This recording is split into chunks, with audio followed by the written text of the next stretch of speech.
आज मैं आपके लिए डोसे की ऐसी रेसिपी लेकर आई हूँ जिसके साथ ना तो आपको चटनी की ज़रूरत पड़ेगी और ना ही सांभर की ज़रूरत पड़ेगी। ये अपने आप में ही एक कंप्लीट रेसिपी है और टेस्टी तो इतनी है कि बच्चों से लेकर बड़ों तक सभी को ये बहुत पसंद आएगी। तो चलिए इसको बनाना शुरू करते हैं।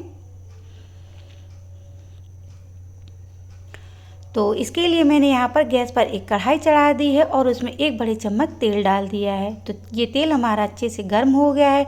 अब मैंने इसमें 1 चम्मच राई डाल दी है और उसके साथ ही साथ कुछ कड़ी पत्ते भी डाल दिए हैं। अब इसके बाद मैंने इसमें 1/4 चम्मच हल्दी पाउडर डाल दिया है, 1 चम्मच लाल मिर्ची का पाउडर डाल दिया है। अब इसके बाद मैंने इसमें 2 उबले हुए आलूओं को हाथ से मैश करके डाल दिया है। तो गैस की हमें फ्लेम को बिल्कुल लो रखना है जिससे कि जो मसाले बिल्कुल भी जले नहीं। और इसके बाद हम इन सब चीज़ों को अच्छे से मिक्स कर लेते हैं। तो ये देखिए आलू का मसाला हमारा बनकर तैयार हो गया है। तो अब मैंने यहाँ पर गैस को बंद कर दिया है।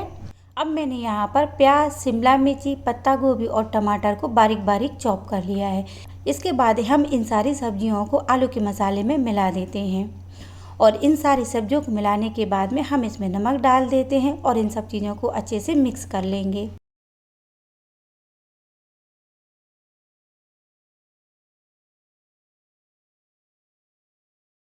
तो आलू का मसाला बनकर हमारा तैयार हो गया है। अब मैंने इसके ऊपर से हरा धनिया डाल दिया है। तो डोसा बनाने के लिए मैंने यहाँ पर एक बोल में डोसा का बैटर ले लिया है। तो ये बैटर हमारा अच्छे से फर्मेंट हो गया है। अब मैंने इसमें 1 चम्मच नमक डाल दिया है और नमक डालने के बाद में हम इसको अच्छे से मिक्स कर लेंगे।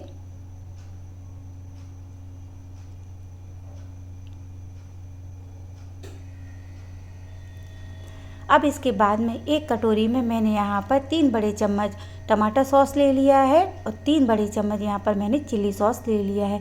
इसके साथ ही साथ 1 बड़ी चम्मच मैंने यहाँ पर शेजवान सॉस ले लिया है। अब इन सब चीज़ों को मैंने अच्छे से मिक्स कर लिया है। अगर आप तीखा खाना कम पसंद करते हैं या बच्चों के लिए बना रहे हैं तो इसमें से रेड चिल्ली सॉस को आप स्किप भी कर सकते हैं। तो ये डोसे के लिए तीखी और चटपटी चटनी बनकर हमारी तैयार हो गई है। अब इसके बाद गैस पर मैंने एक नॉन स्टिक तवा चढ़ा दिया है और उसके ऊपर मैंने 1 चम्मच तेल डाल दिया है। तेल को हम टिश्यू पेपर से अच्छे से फैला लेते हैं तवे के ऊपर। अब इसके बाद में मैंने इसके ऊपर थोड़े से पानी के छींटे डाल दिए हैं जिससे कि जो तवा हमारा थोड़ा सा ठंडा हो जाए।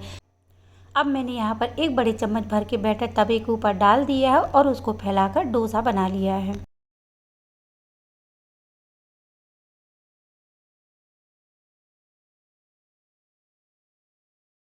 तो ये डोसा हमारा थोड़ा सा ड्राई हो गया है। अब इसके ऊपर से मैंने 1 चम्मच तेल डाल दिया है। आप चाहें तो इसके ऊपर से बटर भी डाल सकते हैं। ये डोसा हमारा सिक गया है। अब मैंने इसको पलट दिया है और पलटने के बाद में हम इसको दूसरी साइड से भी थोड़ा सा सेक लेते हैं। तो इसके लिए हमको बहुत ज़्यादा पतला डोसा बनाने की ज़रूरत नहीं है। तो मोटा या पतला जैसा भी आपसे डोसा बनता है आप उस तरीके से डोसा बना सकते हैं। तो ये नीचे की साइड से डोसा सिक गया है। अब मैंने इसको दोबारा से पलट लिया है। अब इसके बाद हमने जो सॉस तैयार करके रखी थी वो सॉस मैंने इसके ऊपर 2 चम्मच डाल दी है। इसके बाद हम डोसे के ऊपर सॉस को अच्छे तरीके से फैला लेते हैं। तो ये देखिए मैंने सॉस को डोसे के ऊपर अच्छे से फैला लिया है। अब इस डोसे के ऊपर हमने जो आलू का मसाला बना के रखा था वो 2 बड़े चम्मच मैंने इसके ऊपर से डाल दिया है और उसको अच्छे से फैला लिया है। अब इसके बाद में हम इसको दोनों साइड से फोल्ड कर देते हैं। तो ये देखिए हमारा चटपटा और स्पाइसी डोसा बनकर तैयार हो गया है।